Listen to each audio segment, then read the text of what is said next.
Bonjour à tous, est-ce que vous avez déjà eu mal au dos? Si c'est le cas, je propose qu'on explore ensemble aujourd'hui 5 choses importantes à savoir sur les douleurs de dos.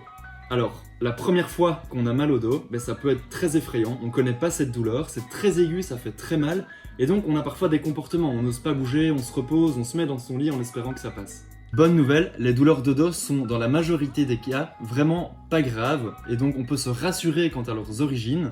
Se remettre en mouvement graduellement va aider à diminuer la douleur avec le temps. Alors on a malheureusement trop souvent l'impression que les douleurs de dos c'est un problème de personnes âgées et il y a plein de problèmes liés à ça parce que du coup on se dit mince c'est trop tard je suis foutu.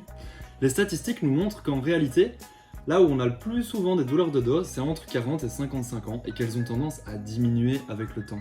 Donc vous pouvez oublier toutes ces notions un petit peu culpabilisante d'avoir le dos d'une personne âgée. Ce n'est pas le cas. Alors on est devenu très bon avec les imageries médicales, on en fait énormément aujourd'hui et ce qu'on remarque c'est qu'on voit plein de choses chez plein de gens.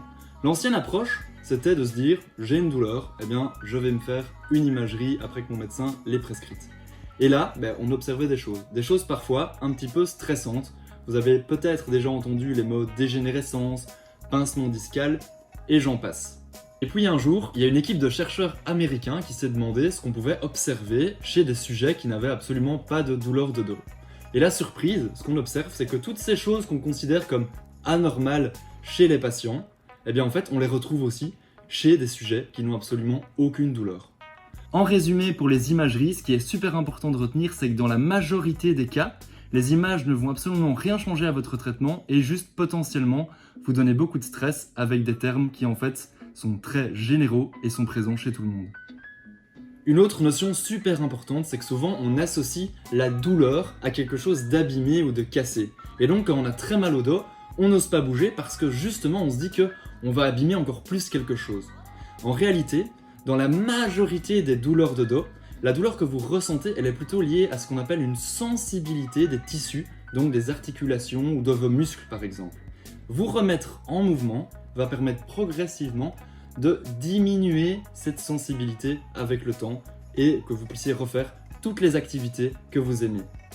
Une autre notion très importante qui est très répandue, c'est la croyance qu'en fait la posture a un lien direct sur les douleurs de dos. Et c'est aussi parfois très culpabilisant, on nous dit qu'on ne se tient pas droit, qu'on abîme notre dos, que c'est mauvais pour nous. Le réel problème c'est le fait qu'on reste assis beaucoup trop longtemps, qu'on bouge de moins en moins et qu'on diminue la capacité de nos tissus à se mouvoir. Et donc éviter un mouvement, ce n'est vraiment pas une bonne idée. Il n'y a pas de posture parfaite, ça se saurait et plus personne n'aurait mal au dos. Ce qui compte en fait, c'est de varier de position et de posture pendant toute la journée pour mieux répartir les charges sur son dos. Et donc on peut oublier un petit peu ces notions culpabilisantes sur la posture parfaite pour ne pas avoir mal au dos. Voilà, j'espère que ces 5 points vous auront aidé à changer votre vision sur les douleurs de dos et que ça vous aidera dans le futur si jamais un jour des douleurs se déclenchent. Rassurez-vous et mettez-vous en mouvement. Au revoir.